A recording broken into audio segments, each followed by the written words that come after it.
and we have to really escalate the noise we make so that we'll be heard.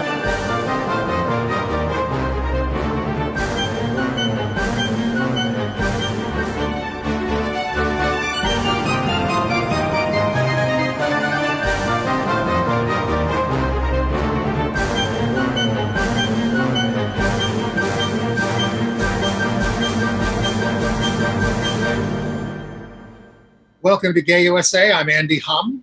Hi, I'm Ann Northrup. An exciting show for you. There are a record number of LGBTQ candidates running for public office throughout the nation. And our guest is former Houston Mayor Annise Parker, president of the Victory Fund, which is dedicated to expanding LGBTQ representation in government at all levels. She will tell us about key races, some in surprising places. Well, speaking of surprising, did you know that Rudy Giuliani's daughter, Caroline, is bisexual and is coming out strong for Joe Biden? More bad news on Amy Coney Barrett and an update on fighting back against Republican court packing. And Annise's favorite governor, Texas Governor Greg Abbott, gets the state's social work board to end protections for LGBTQ and disabled people. In Indianapolis, a trans woman was murdered. And we'll hear more from trans activist Kendall Stephens, who was bashed in her own home in Philadelphia this summer, and how the police responded.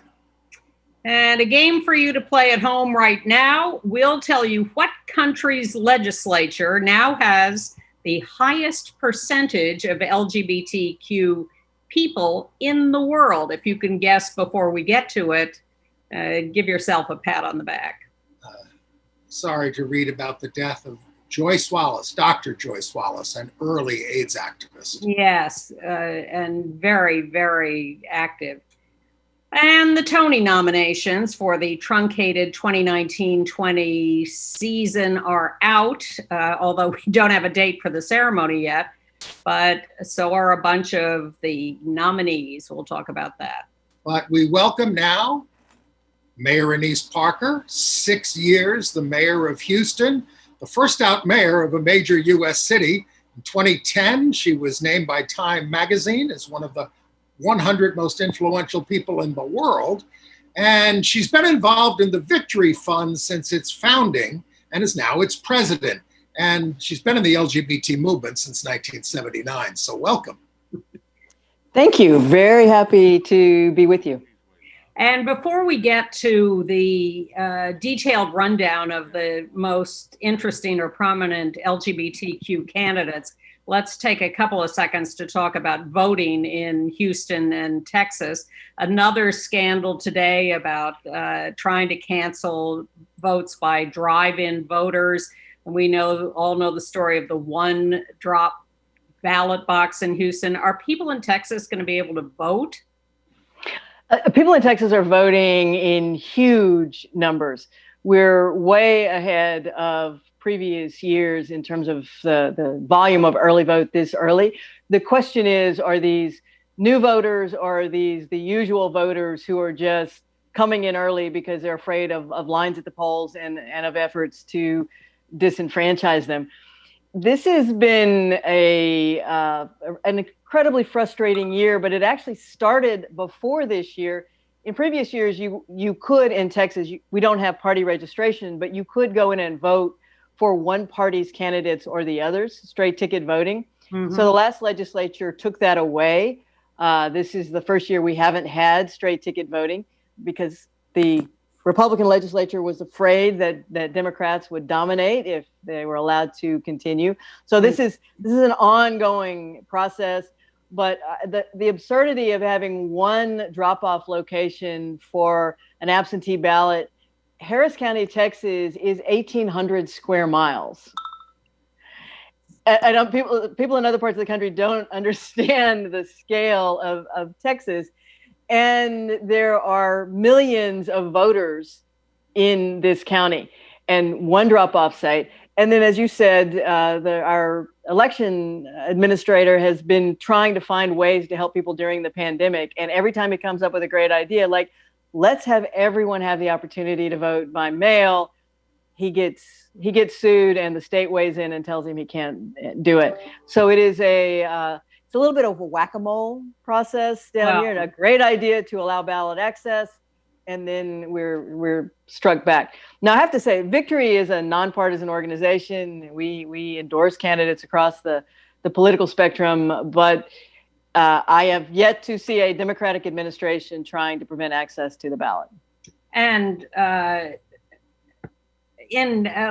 let's try to get a realistic answer to this in a nonpartisan way.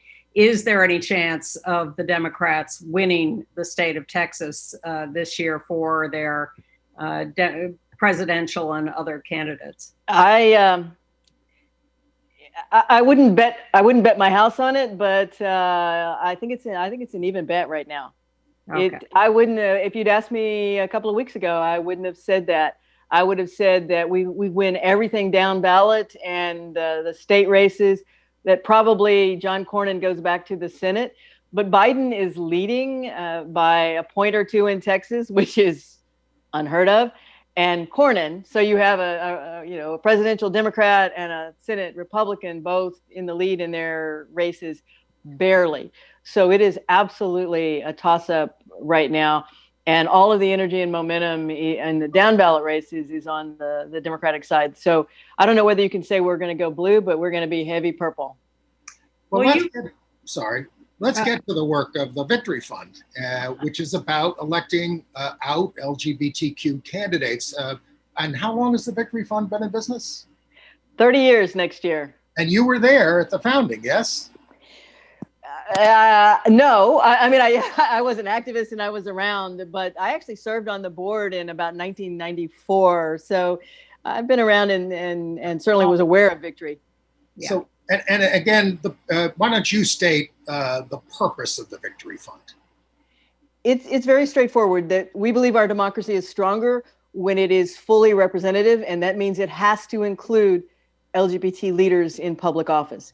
We are Victory Fund, which is a PAC that endorses candidates for office, and Victory Institute, which is a C3 training organization, which does candidate training and a number of other really amazing programs. So there is a record number of LGBT candidates this year at all levels around the country. What's your analysis of that? How did we get there? In 2018, we saw a record number of LGBT candidates, which we dubbed the Rainbow Wave. But there were more women, more candidates of color, more candidates who were foreign born and naturalized than ever in American history. Well, those numbers just kept growing. So we went from the Rainbow Wave to, I would call, the Rainbow Tsunami. There are more than 1,000 candidates that we've been able to identify across the country this year who are LGBT. And there are more than, I think there are about 580 or so still on the ballot and still contending. But they run the gamut from someone like no longer on the ballot, but very successful Pete Buttigieg, who immediately became beloved, to others who are being attacked with death threats and homophobic, transphobic, horrible attacks. You certainly didn't have an easy ride as Houston mayor all the time. You lived through some rough waters. Tell us what's going on in terms of attacks and how rough it is out there for candidates these days. So Victory is the only national organization that plays in every state and at every level. And we are, as I said, we're nonpartisan. So we have candidates across the political spectrum. And I've been involved in politics since the mid-'70s. I haven't seen a year this bad in decades in terms of the overt attacks on LGBT candidates. It's not dog whistles. It's not subtle. It is direct and overt, and it is coming from the left and the right. And I think that some of that, I absolutely put some of that at the feet of Donald Trump and the way he has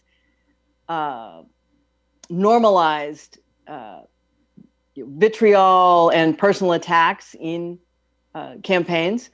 But this is also an election where there are a lot of very close, hard-fought races, and people are pulling out everything possible in order to win. The worst race right now in the country, actually the worst race this year, has been the congressional race of John Hoadley against Fred Upton in Michigan. 15 years ago, when John was a college student, and in the subsequent years, he's had a great career as a state rep, but he was a blogger, and he wrote about a whole range of issues. And the supporters of Fred Upton have taken blog posts from 15 years ago, taken them out of context, turned them on their heads, and put out in people's mailboxes and electronic media ads that John is a pedophile, that he supports drug use. It's ugly and vicious. They actually referred to him as a sexual predator. So it's not only about the impact on John's race to have these lies spread about him, it's the fact that it resurrects ugly tropes about gay men as sexual predators. We had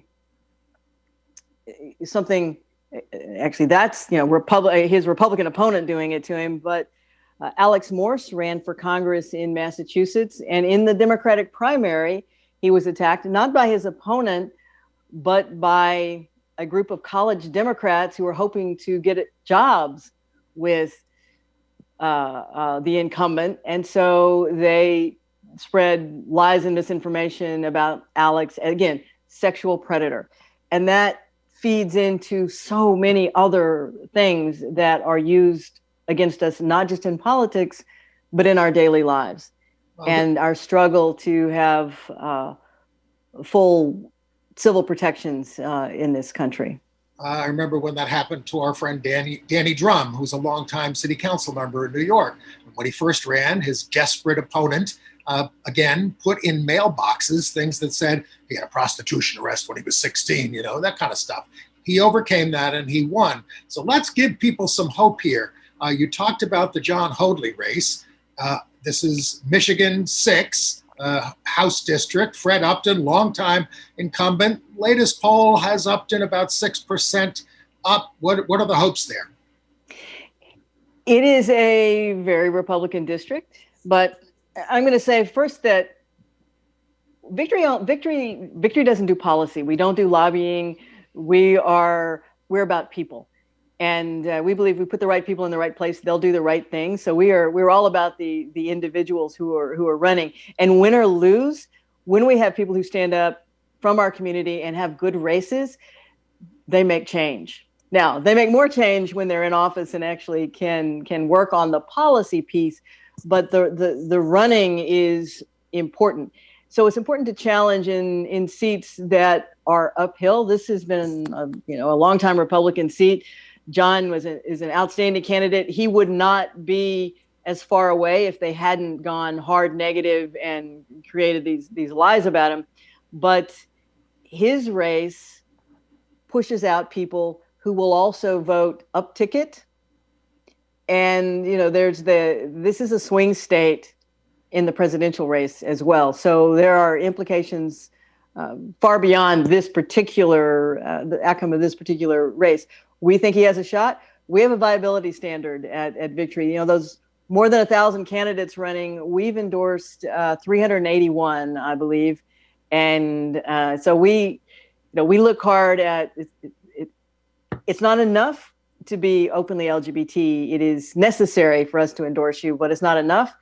You have to have a path to victory. We believe he has a path to victory, but it has been made harder by these vicious homophobic attacks. Better shot in Texas with Gina Ortiz Jones, back in your home state in Texas 23. She's 1% up in that race. She should be farther up. She's so much better than her opponent. She ran 2 years ago and lost by less than 1,000 votes. in a race that wasn't called for, I think, a week after the election because they were counting individual votes in small towns. She's an amazing candidate. This is the definition of a swing district. It flipped back and forth a few times. And she actually, in my view, the strength of her race the last time forced the incumbent to decide not to run again. She, an amazing personal story in addition to being a heck of a campaigner. She's a first generation American. She, I believe she was in the Air Force. She served in as a national security advisor. She's grew up in the district and came out of poverty. She's we're excited, and we absolutely believe that Gina is going to be successful this time. Should have been the last time. This is her time to do it. And as we go through these candidates, and we're going to go to a few more, we should just remind our viewers that they can find out about these and other candidates by going to your victoryfund.org website and begin to investigate candidates all over the country that they might want to. Yeah, it is a little bit hard to single out individual candidates. Like when you ask me which ones my kids do I like the best. Yeah, I have a favorite. They all know that, but I'm not ever going to say it. So it's hard to pick. Just encourage people to do research. That is what Victory does. We as an organization, we're primarily a bundling organization, which means that we provide you information about the top candidates and their races.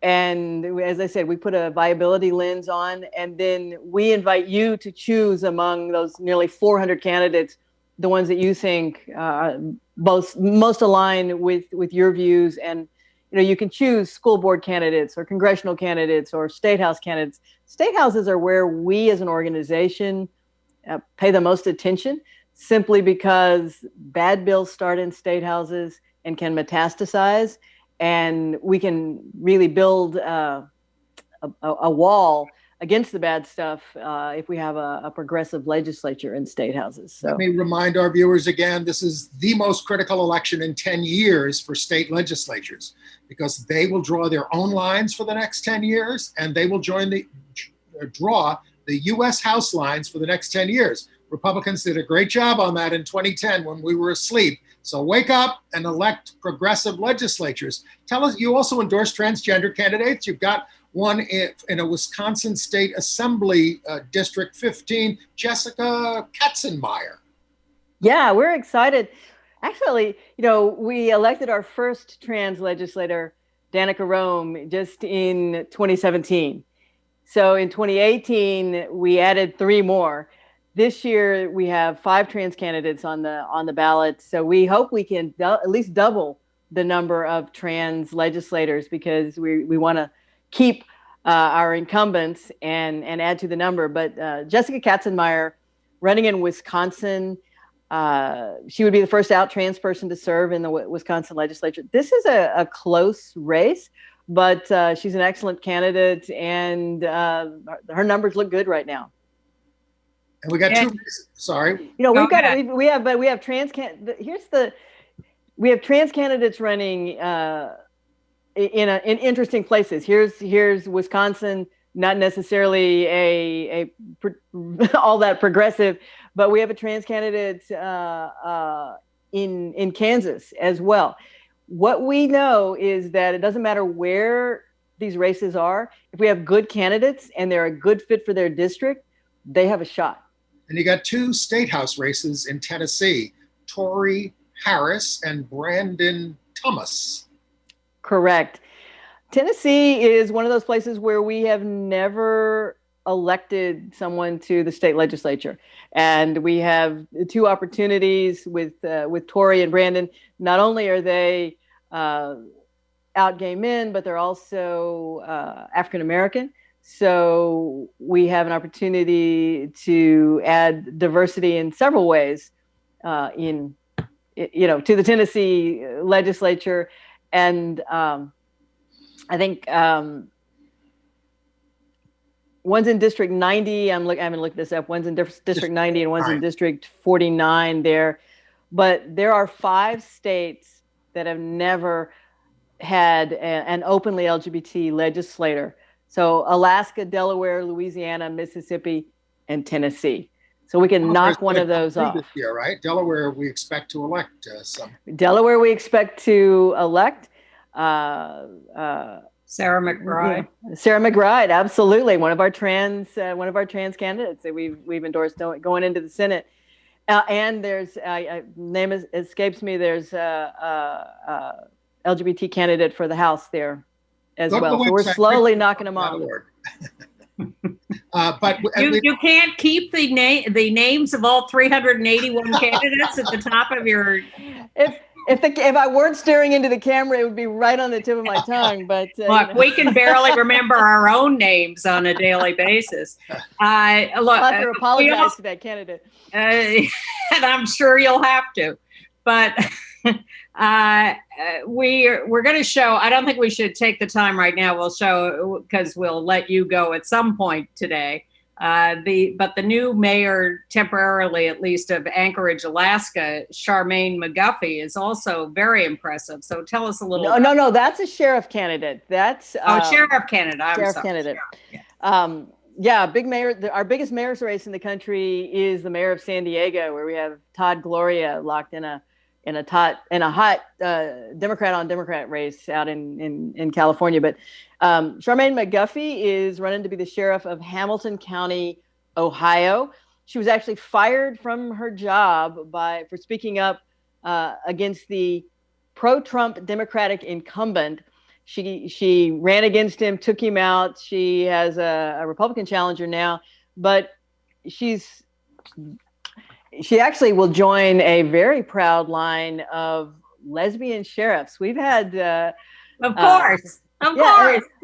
two in Texas, Margot Frazier and Lupe Valdez. We have Mitzi Johannick in Washington State. There are actually two lesbian sheriff candidates running right now, Kristen Graziano in Charleston, South Carolina, and Charmaine McGuffey in Hamilton County, Ohio. But we were profiling Charmaine because she was fired because of her standing up on racial justice issues and on LGBTQ issues. This is an opportunity to make a statement. And we are part of law enforcement, and in this moment of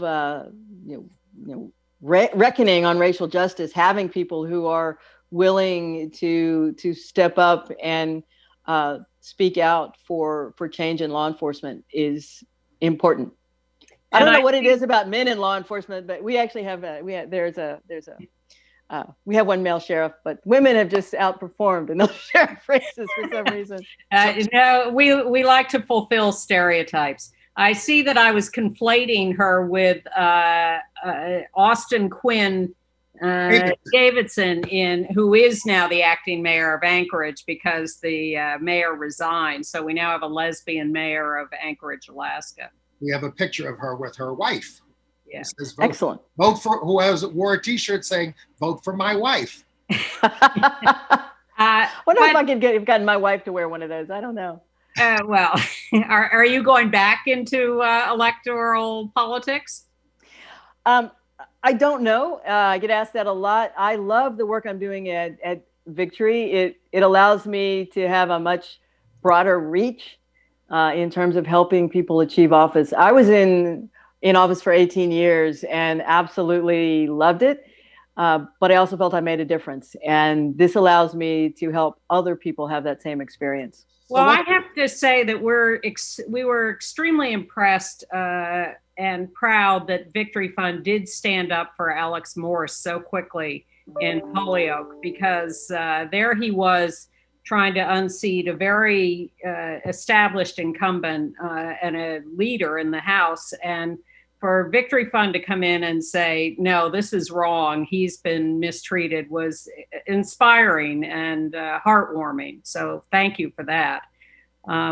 So to finish off, what is your message about what LGBTQ people, voters, should be doing right now, last week and a half?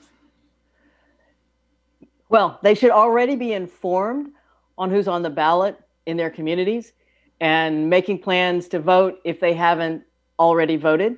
But they also need to, visit our website, look at, we don't, as I said, we don't do policy, but we do people.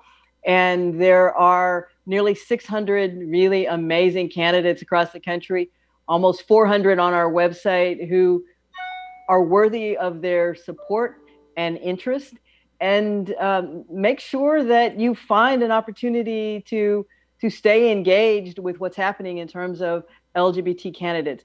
Because when we win, we make a difference. But just the fact that we run and do well also changes hearts and minds. That's why we do this work. And I think you should be recruiting Caroline Giuliani to run for.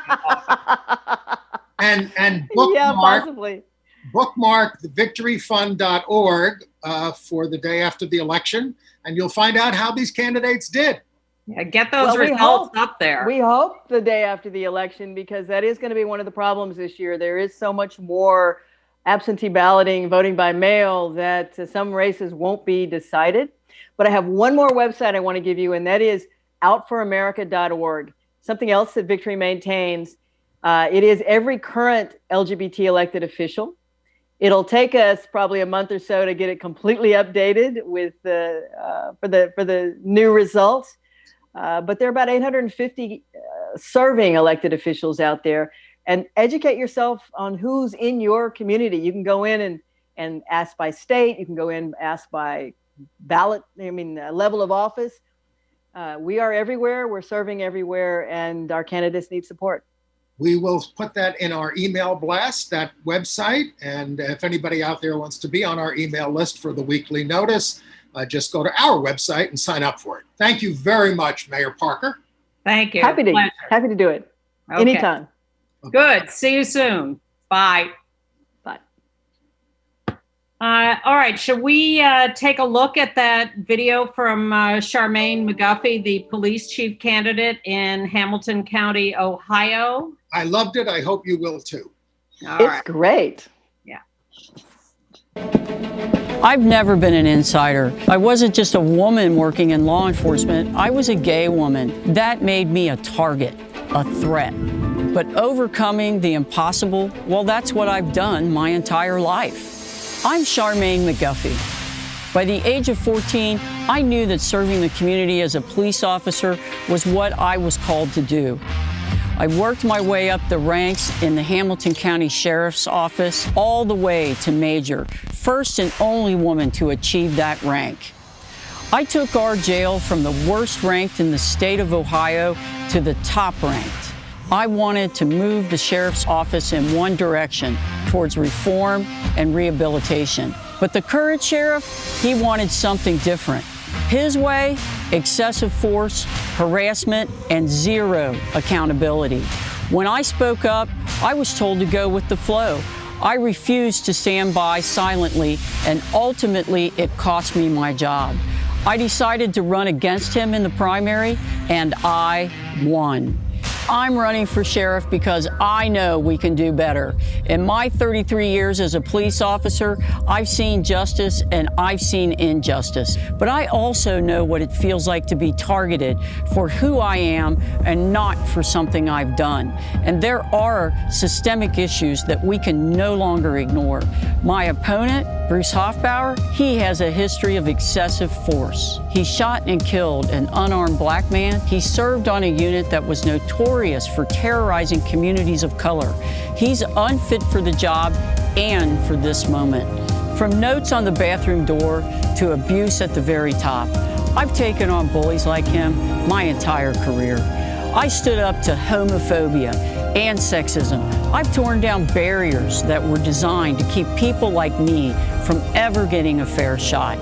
The courage to do what's right and just, no matter how difficult it may be. That's what history is calling us to do, and that's the kind of sheriff I'll be. People who are tough on behalf of average people. Me too. I also want to show you that I have my mail-in ballot prepared. correctly in the envelope with the barcode showing through. But my plan is to go vote early this weekend or next week in New York. And if the lines are too long or it's too chaotic, I will drop this in the drop-in box. Otherwise, I will vote in person. Mine has already been accepted and validated. I mailed it in a month ago. I hope it gets counted. But early voting. None of those ballots get counted until after the polls close in New York, but they do. Exactly why I'm gonna try to vote early. Okay. Early voting starts in New York this weekend. October 24th through November the 1st. Correct, and there's. You can Google it, find out where you have to go to a certain site. That's, it's not your regular site usually. And like for us, it would be Madison Square Garden. Well, that's where I'm headed. But there is also early vote. There's a march in Hollywood, California on the 24th that is a sort of march to the polls. Equality voters to the polls, 9 a.m.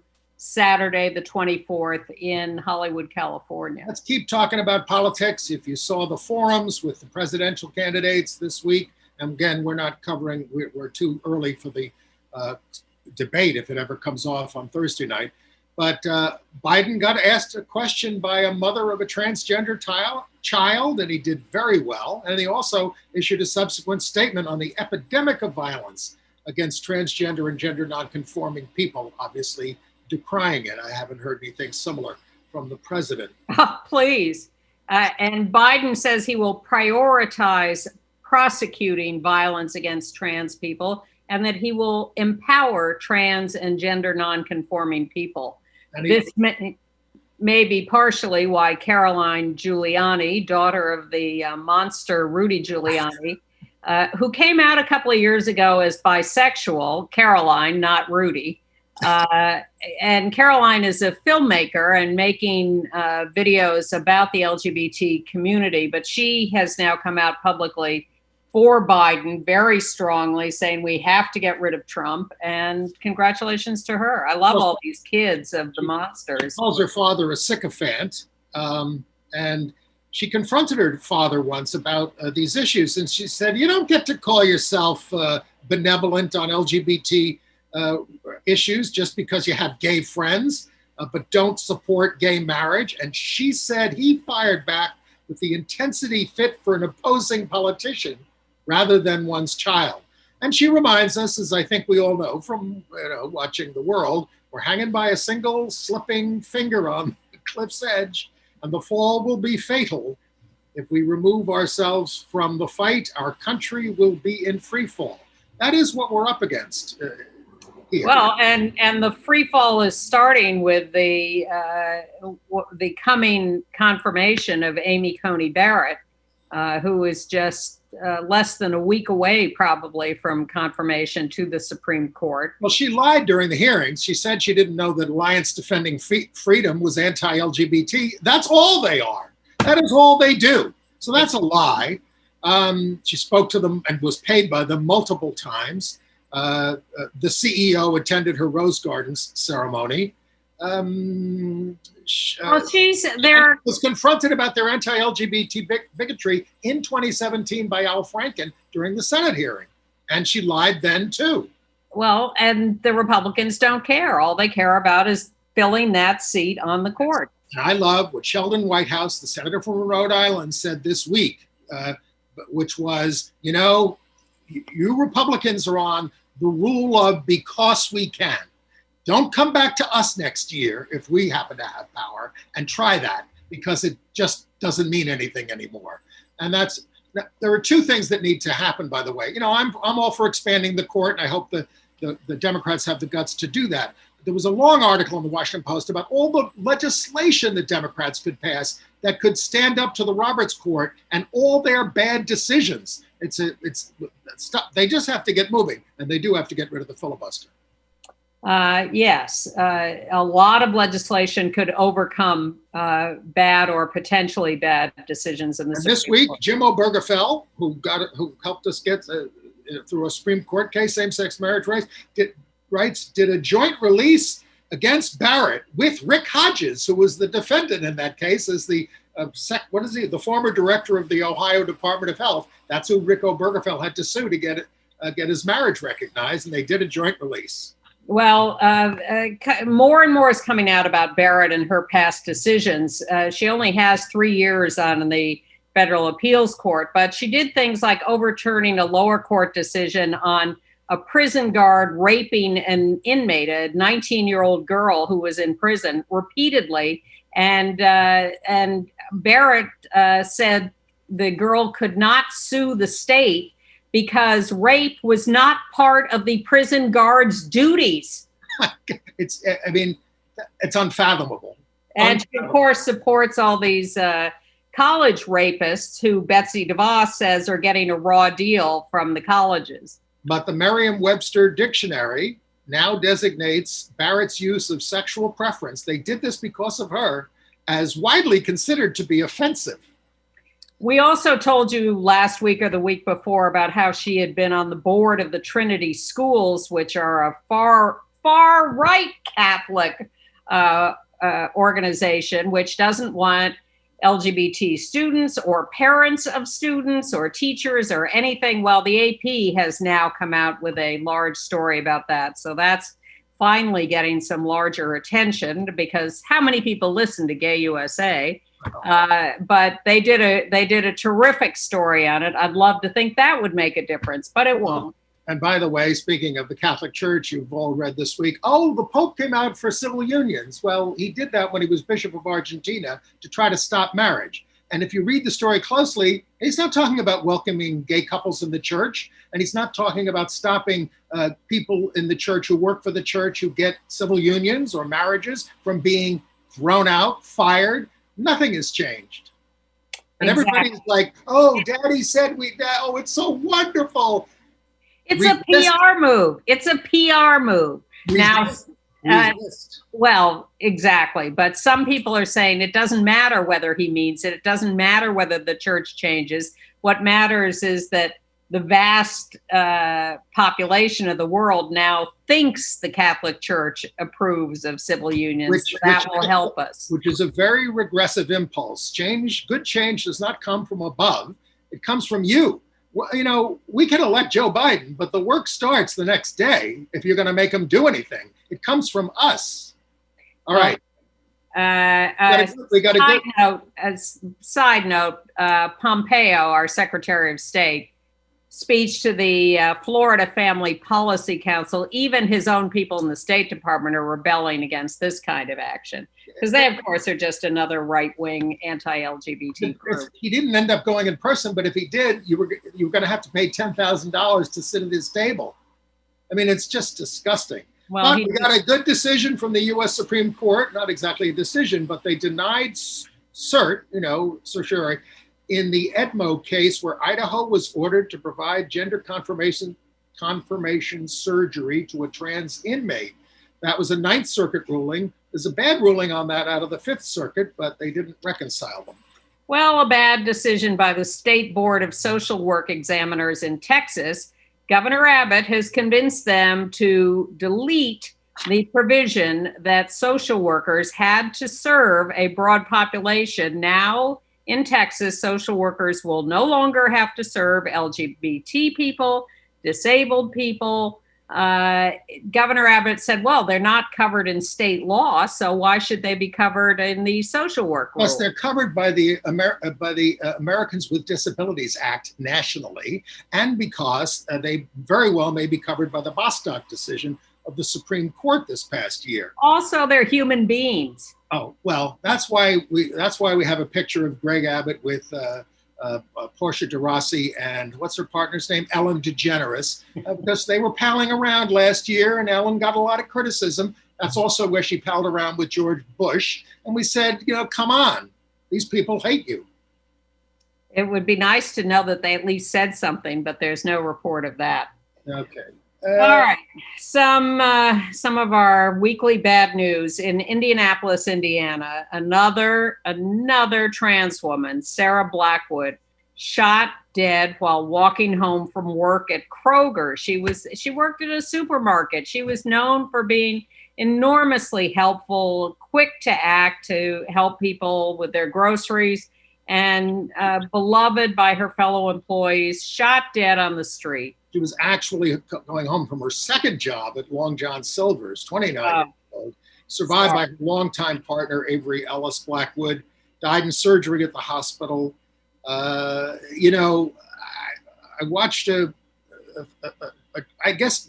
documentary where they said for a lot of trans people, when they transition, they can't keep the kind of profession that they had. And these jobs are— Tell it to Amy Stephens, who, was working in the funeral parlor and transitioned and got fired and had to go to the Supreme Court and died before she got the decision. We told you about Kendall Stephens, a trans activist who was attacked in her own home. She went outside the house and said, "Would you keep it down?" So all these, I think they were young women, attacked her, got into her house and beat the crap out of her, hit her in the head with a planter. She blacked out, called her a man, a tranny, used the N-word.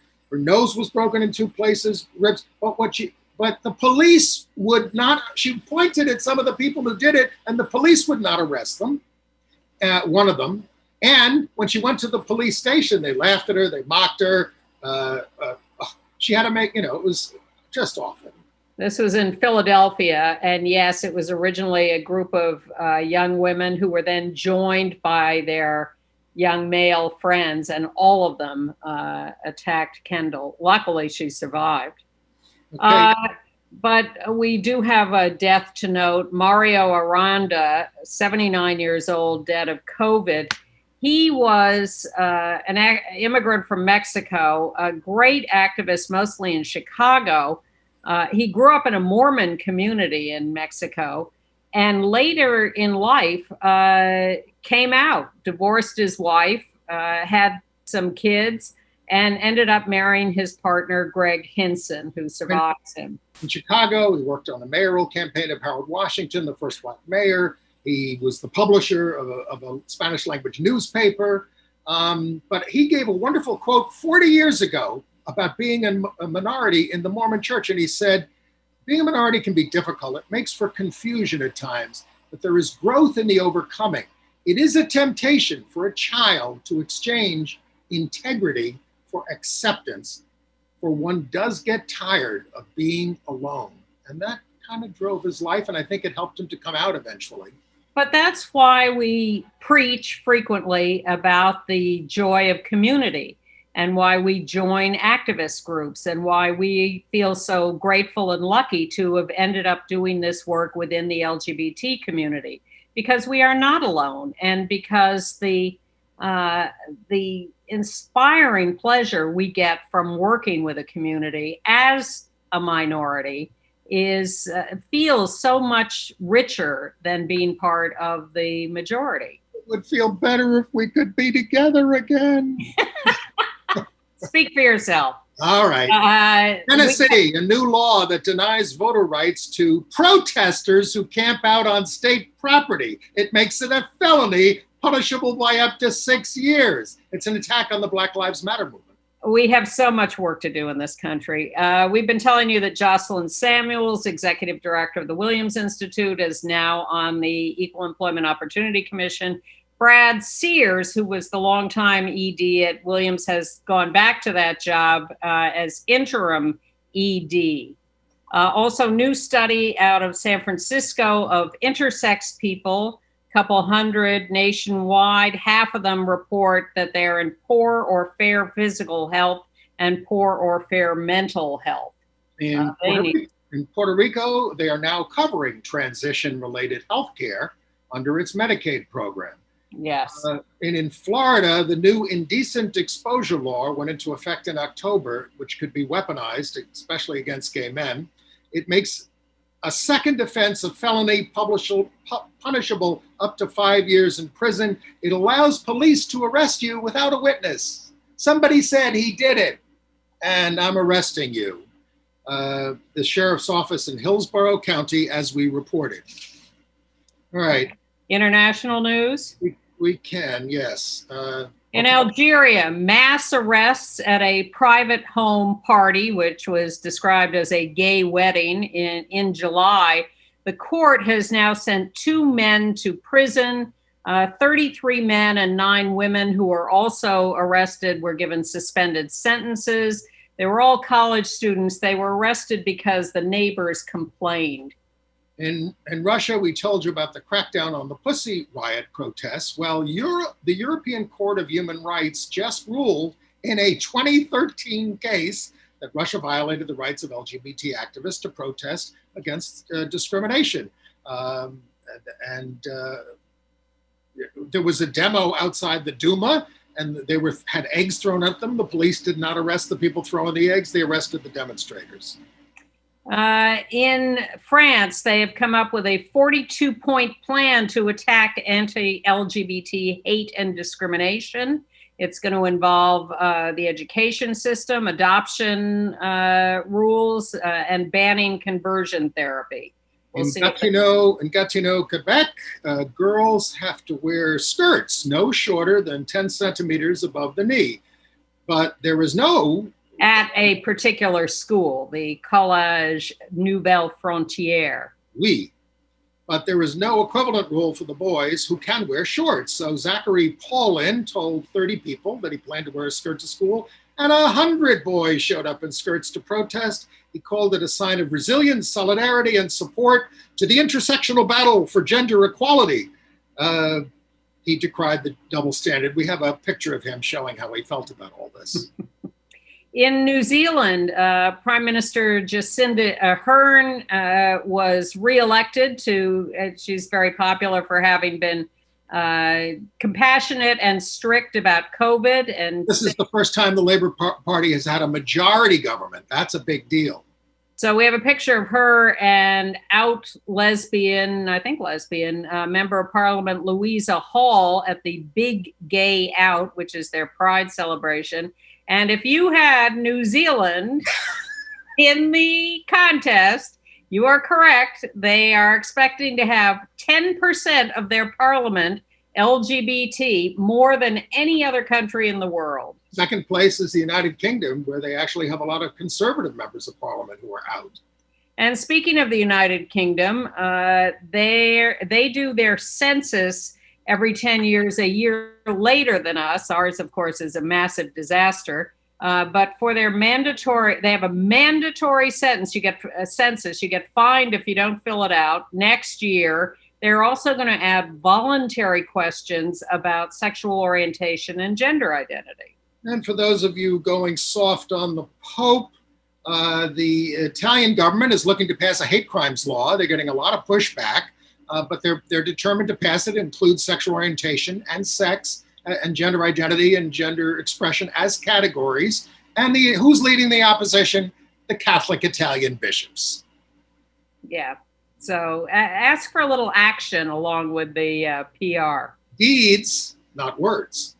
Well, if you insist on seeing this documentary, Francesco, about the Pope, where this quote comes from about civil unions, it's playing at the Savannah Film Festival this weekend on the 25th. He does not come out. He does not come out during the documentary. And it is a big PR job. All right. Russia, bad story from Russia. Officials are looking to arrest people of non-traditional sexual orientations who have had children through surrogacy. Now, surrogacy is legal, but the police arrested the top fertility doctors this year and accused them of child trafficking. So single gay men who have used surrogacy are fleeing the country. And the Duma is also considering a law to bar trans people from changing their sex on their birth certificates and require those who have already transitioned to change back. It's terrible. Bermuda is offering a spot for people to move to for a year if they want to get away from the virus, and maybe the rest of the world too. It's worth considering. The United Kingdom, BBC's Strictly Come Dancing, that's a odd title, featured its first celebrity same-sex couple, Olympic champion boxer Nicola Adams and dancer Katya Jones, who has danced and won with a lot of men. But she's thrilled to be doing this. She's Adams is a record-breaking Olympic boxer and the first out LGBT person to win Olympic boxing gold. And Katya is a Russian professional dancer. So anyway. This is Dancing with the Stars UK. That's Yep. The fact that they call it Strictly Come Dancing is a Britishism. All right, AIDS news. Very sorry to see that Dr. Joyce Wallace had died, age 79. She was one of the early AIDS doctors and particularly focusing on sex workers and drug users. And not just their health, or their, medical health, but housing and healthcare. She was described by her friends as having an enormous kind heart, that she was a force of nature, compassionate, great sense of humor, very outspoken on these issues, as people were in those days, and a really important figure in the history of the epidemic. She operated a caravan offering HIV testing. She wanted to get people tested, especially people who worked on the streets. And she found out that 1% of Johns were infected, but 35% of the sex workers were. The ACLU has just put out a new report on sex work and says that decriminalizing sex work improves overall public health and safety. And this is sort of a general observation about, crime and punishment, that when you help people, when you support them, when you decriminalize a lot of things that are currently criminalized, you actually improve the health of the community. So it's an important analysis by the ACLU. You can look it up on their site. That's why we try to get rid of those sodomy laws, although they may be coming back under the Trump court. Yeah. I mean, I think there are still 13 on the books. I was fascinated to read something I hadn't known, even after all these years of knowing about the epidemic. The Journal of the American Medical Association Ophthalmology, their eye care journal, notes that gay men who have died, whose body parts are eligible for transplant, their corneas cannot be transplanted unless they have not had sex with another man previous to death for 5 years. For blood donation now, it's 3 months, but for corneas, 5 years. They have not updated that. Are they worried about what those eyes have seen? Very good, Andy. There has been no HIV transmission ever recorded connected to cornea transplants. And they say that by forbidding this, we are losing 1,500 to 3,200 cornea transplants in 2018 alone. President Biden says he'll follow the science. Well, good. News? All right, Tony nominations. All right. There were 10 shows eligible this year instead of 34. And they didn't even do it in June. So anyway, it was cut short back in March. So The Inheritance was nominated for Best Play, Director, Stephen Daldry. We have pictures of the actor John Benjamin Hickey, who plays the Trump-loving character, and Paul Hilton, and also Andrew Burnap there for featured act in a play, and they also nominated Lois Smith. But the most nominations went to Slave Play, which has, by a gay playwright, Jeremy O. Harris. We have a picture of him too. And there are strong LGBT elements to this play. It was not my favorite. I don't think it was nor mine. Yeah. Although Jesse Green loved it. Well, I think people either loved it or hated it. And we, unfortunately, were not in the lover category. But it's nice. Yeah, I refuse to go again. But it got more nominations, I think, than any play in history, maybe because there were only 10 eligible. But it's expected to win a lot of awards. The featured actors that we pictured there were Otto Blankson Wood and James Cusati, who played a gay couple. All right, and also Danny Burstein was nominated for a gay role in Moulin Rouge. I just learned that he survived a bout with COVID, coughing up blood for 2 or 3 days, came close to death. It said it felt like, I say this because we should avoid COVID. It felt like there was an 80-pound boy standing straight up on my chest. He had double pneumonia, and his 2 main doctors saved him. They were named Gandhi and Krishna. Well, not only should we avoid COVID because of these horrible bouts people are having, but more and more we're hearing these stories of the long-lasting effects and the heart problems and strokes and, I believe the president had it and Amy Coney Barrett had it. And they're not out of the woods yet, evidently. But in terms of the Tonys, I was a little surprised to see they released these nominations, but they have not decided when the ceremony is going to be. Maybe December, maybe January, probably streaming. Who knows? CBS is not carrying it. I haven't watched this yet. Have you? Someone Has to Die on Netflix. It's a family drama about gays in Franco's fascist Spain, with a lot of acting from people who were in the Almodovar films. I just watched Pain and Glory, the last Almodovar film, which was a little quirky, but I actually thought it was his most kind of out film about himself. It's about an aging film director and his ex-lover and all of that. And I watched the Chicago 7 film on Netflix, which was from about 1968, sort of Ann Northrup's generation.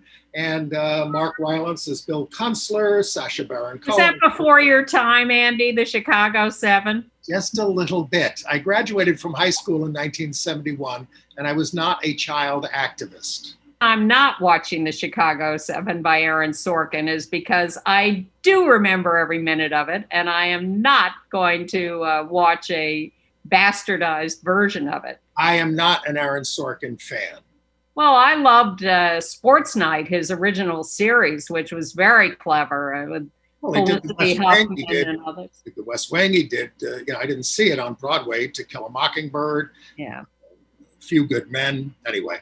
So anyway, viewers recommended Someone Has to Die on Netflix, not the Aaron Sorkin thing. But I'm struck by the fact that we're still getting lots of notices about film festivals.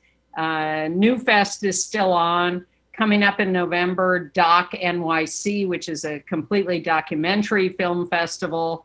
That we'll tell you more as we get closer to that. Well, we are getting close to November, and we're only 10 days as we tape from this, or 13 days from this damn election. Will be our last show before the election.